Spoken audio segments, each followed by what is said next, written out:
लीजिए, जिस बात का डर था अब वही होने वाला है। हम हमेशा से चाहते थे कि हमारी प्यारी सरू और माफ कीजिएगा, हमारी प्यारी वसु और हमारे देव कभी एक दूसरे से जुदा ना हो, तो अब इन दोनों को जुदा करने के लिए एक दो नहीं बल्कि लगता है पूरी पलटन आ चुकी है। नंबर 1 पर है चंद्रिका, उसके बाद है करणवीर, फिर है यहाँ पर विनी खुद ब खुद, और अब आ गई है नंदिनी भी। अब कैसे ये सब लोग मिलकर के देव और वसु का रिश्ता फाइनली खत्म करते हुए नजर आएंगे, चलिए आपको बताते हैं।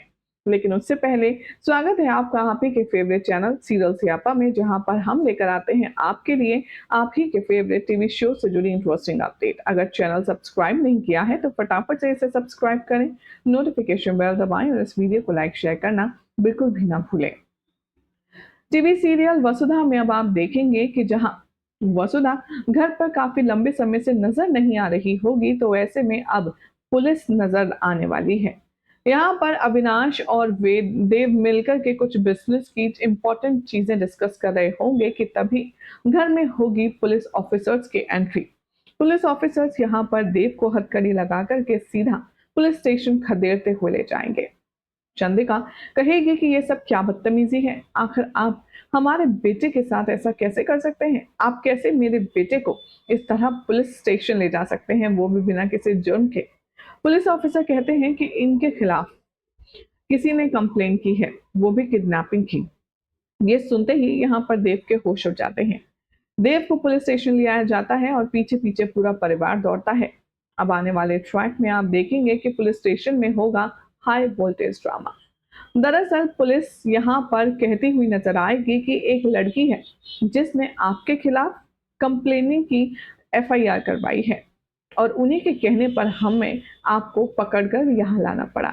पीछे पीछे चंद्रिका भी आती है, वो पुलिस ऑफिसर से कहती है कि आप जानते भी हैं कि आपने किस पर हाथ डाला है, आपने किसको गिरफ्तार किया है। चंद्रिका चौहान का गुरूर, मेरा बेटा देव, जो कभी कुछ गलत नहीं कर सकता। आखिर आपने किस बिना पर मेरे बेटे को यहाँ इस तरह मुजरिमों की तरह अरेस्ट करके रखा हुआ है?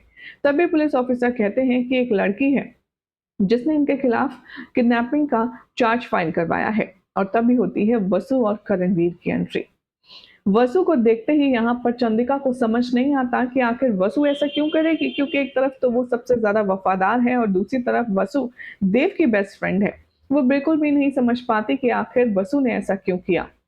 अब यहाँ पुलिस के सामने वसु अपना स्टेटमेंट देगी और कहेगी कि इन्होंने जबरदस्ती हमको बेहोश किया और पता नहीं कहाँ लेकर जा रहे थे, और इसीलिए मैंने कंप्लेन लिखवाई है। अब देव भी नहीं समझ पाएगा कि आखिर ये सब हो क्या रहा है, लेकिन वसु की आंखों में आंसू होंगे जब वो देव के खिलाफ स्टेटमेंट देगी, और इससे चंद्रिका और देव समझ जाएंगे कि जरूर वसु किसी बड़ी मुसीबत में है, बड़ी मजबूरी में है, जिसके चलते उसे ये सब करना पड़ रहा है। लेकिन वसु पर चंद्रिका को गुस्सा आएगा। वो कहेगी कि तुमने एक बार भी नहीं सोचा कि देव की इमेज रेपुटेशन का क्या होगा, और तुम ये झूठे इल्जाम क्यों लगा रही हो? वसु, चलो पुलिस ऑफिसर को सच बताओ, कंप्लेंट वापस लो। अब यहाँ पर करणवीर के ब्लैकमेल करने का जादू वसु पर चल रहा है। वसु साफ शब्दों में कह देगी कि नहीं, हम अपनी शिकायत वापस नहीं लेंगे, इन्होंने हमें किडनैप किया है तो इन्हें सजा मिलेगी। और ये कहकर के वसु की आंखों से आंसू बहने लगते हैं।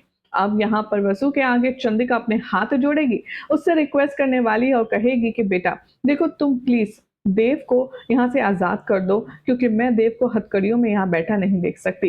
लेकिन वसुधा अब किसी की भी नहीं सुनेगी, ना ही देवी हुकुम की, जिसे सुनकर के अब वसुधा की बातों को बहुत ही ज़्यादा नाराज़ होने वाली है, बहुत ही ज़्यादा परेशान होने वाली है चंद्रिका। और ये सब कुछ देखकर के करणवीर बेहद खुश हो जाएगा। करणवीर सोचेगा कि मैं यही तो चाहता था जो अब हो रहा है। अब देव और वसुधा को अलग होने से कोई नहीं रोक सकता। अब वसुधा को इतना मजबूर देखकर देव को बहुत बुरा लग रहा है, लेकिन क्या होगा अब इस एपिसोड का ट्विस्ट, चलिए आपको बताएंगे अगले रिपोर्ट में। चैनल को सब्सक्राइब करें, नोटिफिकेशन बेल दबाएं, और ऐसी अमेजिंग अपडेट्स के लिए आप सभी देखते रहिए सीरियल सियापा।